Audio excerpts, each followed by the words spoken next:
আজ রামনবমী।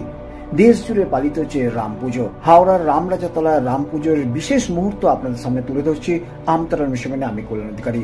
যে ভিডিও আমাদের কাছে এসেছে সেই ভিডিও এখন আপনারা দেখছেন। হাওড়ার রামরাজাতলায় রাম পুজো অনুষ্ঠিত হচ্ছে, আর এই পুজো উপলক্ষে হাজারো ভক্ত দূর দূরান্ত থেকে এসেছেন।